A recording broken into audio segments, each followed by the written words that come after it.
Good morning to you all. I greet and welcome all of you to this morning devotion service. For the glory of God, let us all stand and sing hymn number 1, page number 6. Hymn number 1, page number 6. Someone can lead. To God be the glory, great things He has done. So lovely the world that He gave us His Son, who gave His life and atonement for sin, and opened the life gate that all may go in. Praise the Lord, praise the Lord, let the earth hear His voice. Praise the Lord,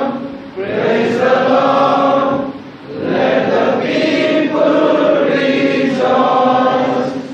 Oh, come to the Father, to Jesus the Son, and give Him the glory, great things He has done. Oh, perfect redemption, the purchase of blood, to every believer, the promise of God. The widest offender who truly believes that moment from Jesus the pardon receives. Praise the Lord, let the earth hear His voice. Praise the Lord, let the people rejoice. Oh, come to the Father, through Jesus the Son, and give Him the glory, great things He has done.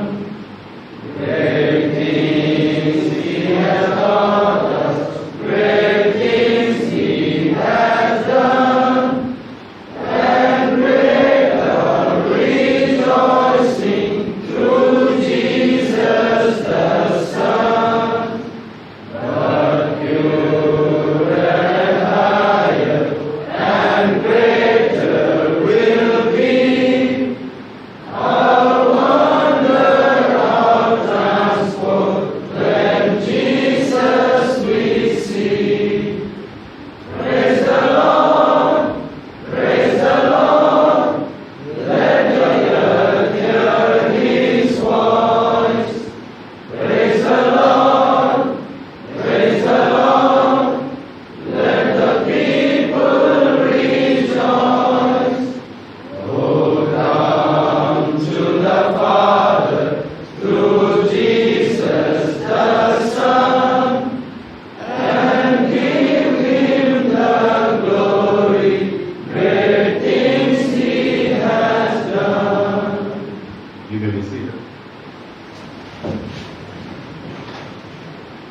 For our today's meditation, let us turn our attention to Matthew chapter 7, verses 24 to 27. Matthew chapter 7, verses 24 to 27.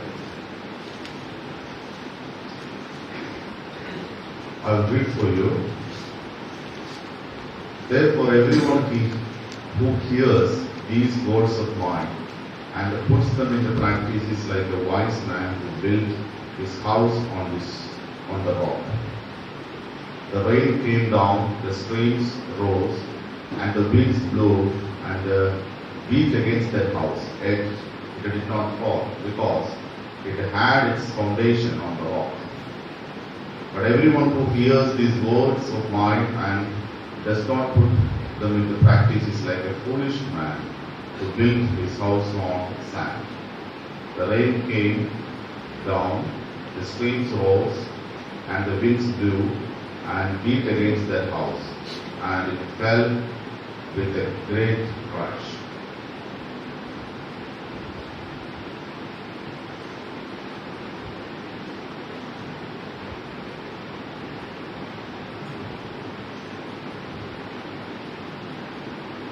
Today, I am not going to preach exactly from this passage. I would like to share a few thoughts with my students as we are in the beginning stage of this academic year. So wherever I worked, I used to, first sermon will be some common advice to our students. That is what I used to do. Last year also, I did the same thing somehow. And I do not know whether I have shared these thoughts with you, but it is in my subconscious mind that somewhere else I have shared these thoughts. If I have shared these thoughts here, please bear with me. It may be useful for the first years. And I hope it will be useful for all students, because almost all students I know. I hope by this time most of you might have settled down here and might have adjusted yourself with this situation. If not, you should think that theological education is an education of adjustment. It is an education which will help you to know how to adjust not only your life but also your faith. For me, I was thinking these days, theological education is an art of adjusting our faith. In our academic language, we will say interpreting the faith according to the context.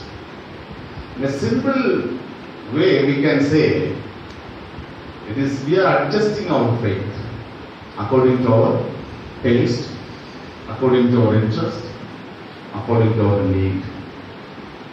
In our theological studies, what we try to learn is try to adjust our small faith into the box of our denominations, our culture, our tradition, customs. And today we don't have a pure Christianity. Pure Christianity was short-lived, very short-lived. That we can read the Bible. Maybe after the life of apostles, the Christianity, the very idea of Christianity was diluted. Of course, you may not agree with me. This is my view. Pure Christianity is no more. And we are affirming and we are part of a Christianity which has been adulterated for many centuries. That is what I would say. Every day we are adjusting our faith. It has positive and negative benefits. Nothing wrong in that, as long as we are able to at least uphold the crux of our faith, that is Jesus Christ. So we do our theological education in the context of many challenges, multi-faced challenges. 4 years or 5 years of your studies here may or may not equip you to face those challenges. Teachers are not responsible for that. I can tell you boldly, we have a good team of teachers here, all are youngsters. Almost all are really youngsters. They have passion for teaching, passionate. And equipping yourself, I would say, completely depends on you. Of course, many people may not agree with me. When I was a theological student, Let me tell you very frankly, no teacher called me and say, this is how you have to study. No teacher. Whether BD or MTH or doctor. Of course, they might have taught us how to present a paper, how to prepare a paper, how to study. But the overall equipment of a theological student, I would say, purely depends on the interest of a theological student. What I am saying is, you should not expect that each and everything will be taught and will be communicated, will be explained to you. No teacher can do that. If you try to do that, the Sarapur syllabus, even we may not be able to finish one page in the syllabus. So what I am saying is, theological education is also like building a house. Please kindly don't take this is the pattern of preaching. So I don't recommend this is a good pattern of preaching. Taking something out of the context and trying to explain. What I am doing is I am trying to share some of my thoughts. Then I try to connect those thoughts with these biblical passages just for namesake. Because if you don't read the Bible in our morning devotion, some people will be disturbed. And if you don't connect with the thoughts, some people may think that I need priest. So here, theological education is also building a house. You can be a foolish theological student and a wise theological student. Your theological education is also like building a house on the rock and building a house on the sand. You can decide. We cannot decide. Teachers or management principal cannot decide. We can give you certain material. We can give you we can create some atmosphere. We can motivate you. But the building is in your hands. Some students also will say, casual talking. I have come to this seminary just to improve myself.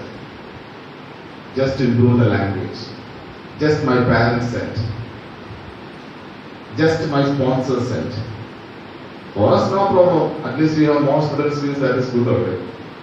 At least somehow we will have at least make use of the resources. But I am telling you very blindly is the success of your theological education purely depends on you.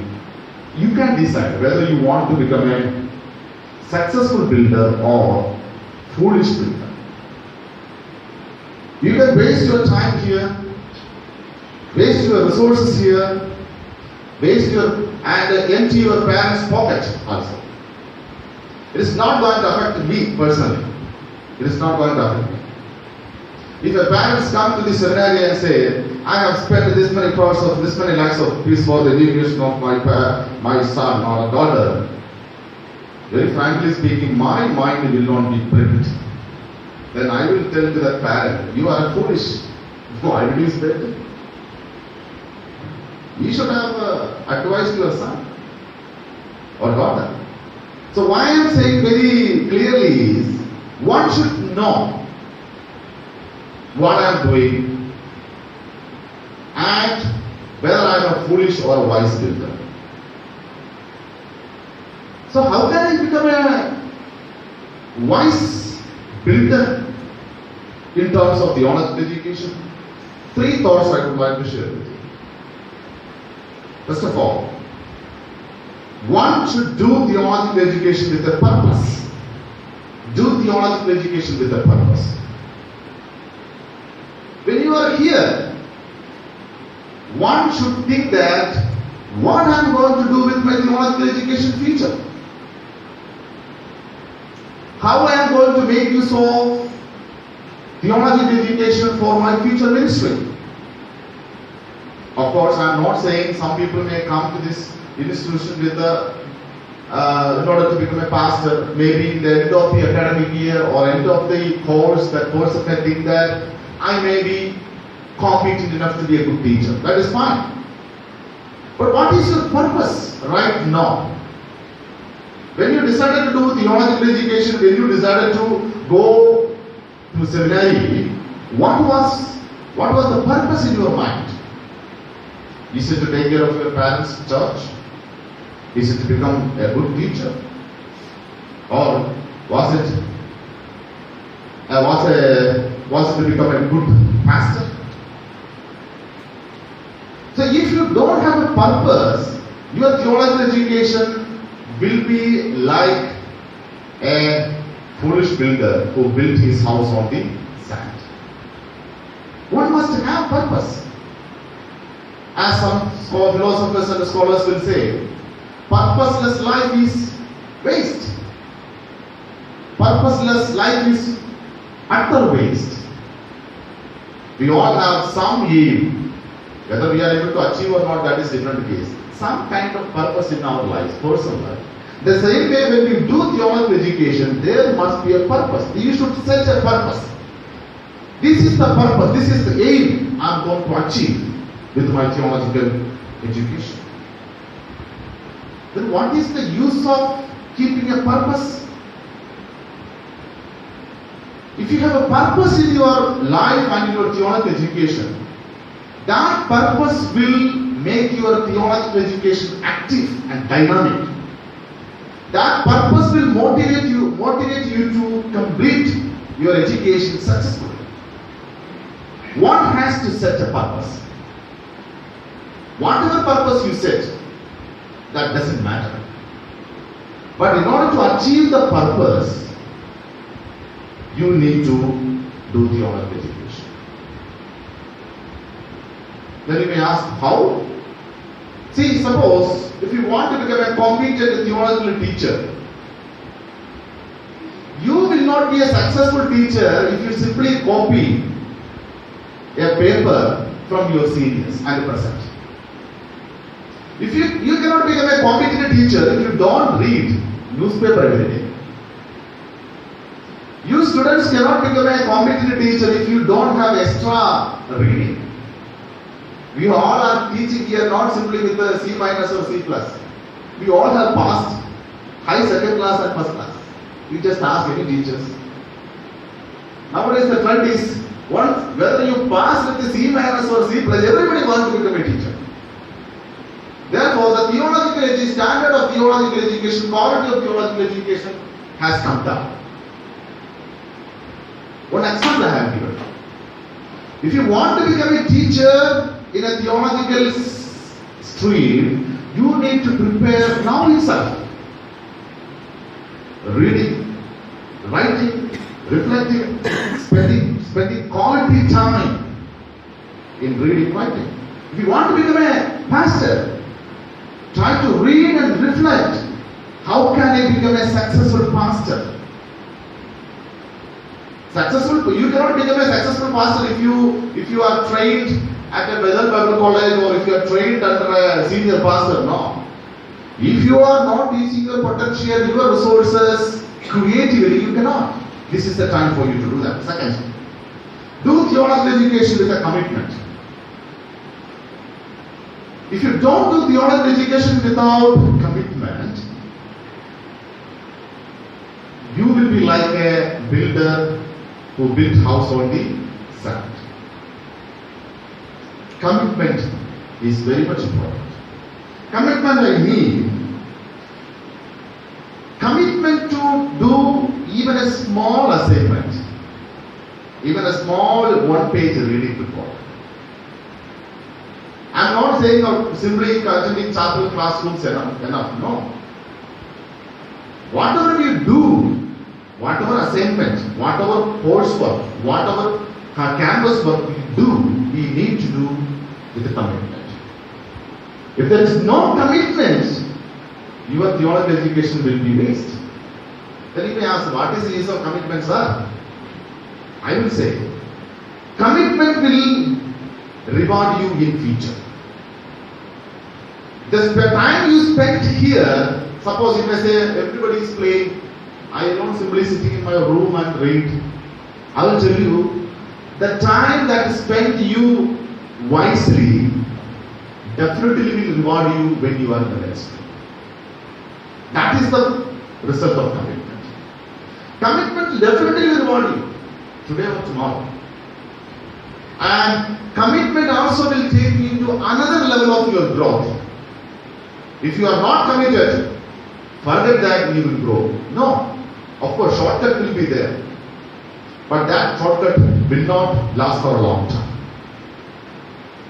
So if you are committed, your theological education will be like constructing a house on the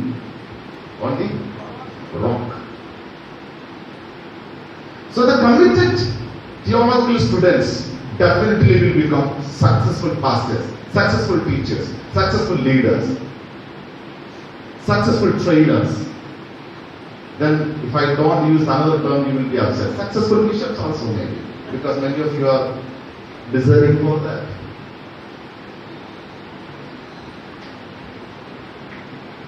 Unless you are committed, you will not be successful. So do theological education with a commitment. Lastly, do theological education with the openness and the tolerance. Who are your basic theological teachers? You may say, suppose PhD students, after your studies, you will say, I started my theological education at Bethel Bible College. There I met very good teachers. They are my basic teachers. No, we are not your basic theological teachers. Your basic theological teachers are your Sunday school teachers, pastors, your parents, your friends, maybe so-called spiritual fathers. They have taught you something. And when you come here, you may hear something maybe contradictory, maybe something different which you heard. When you hear something different, you should not be disturbed. You should receive. You should receive every argument. Then try to filter. Then you take what you need. If you are not open enough, you cannot become a knowledgeable person. If you are not tolerant to receive some ideas, you will not be successful. You should not say that this is what my Sunday school teachers taught. I will not accept your argument. If you are such a person, you are like a person who built house on the sand or rock. Sand. So do theological education with openness and tolerance. Openness and tolerance will lead you to another horizon of knowledge. You can listen to anybody. I used to listen to very, very fundamental preachers, fundamental Hindu preachers, fundamental Muslim preachers. Whenever I get a time. And even sometimes I will read the people who criticize very badly about Christianity. Because their criticism also may sometimes help us to correct ourselves. We may not be able to find out what is our weakness. Sometimes outsider may be able to understand what is our weakness. So 3 advices I would like to give you. Do theological education with a purpose. Do theological education with a commitment. Do theological education with the openness and tolerance. If you are able to follow these principles, you will be able to build house of your theological education on the rock. Let's pray. Gracious Lord, we thank you for this wonderful time you have given in our lives to worship you and adore you in the morning. As we begin this day, that your presence may go with us, so that your name will be glorified through us. Help us, Lord, so that we will be able to do learning with a purpose, commitment, and openness, so that we will be like a wise builder in your vineyard. Help us, Lord, so that your name will be glorified through us, through this institution. Once again, we commit this day in your mighty hand. In Jesus' name we pray. Amen. May the grace of our Lord Jesus Christ, love of God, and the people in the Holy Spirit be with us now and forevermore. Amen.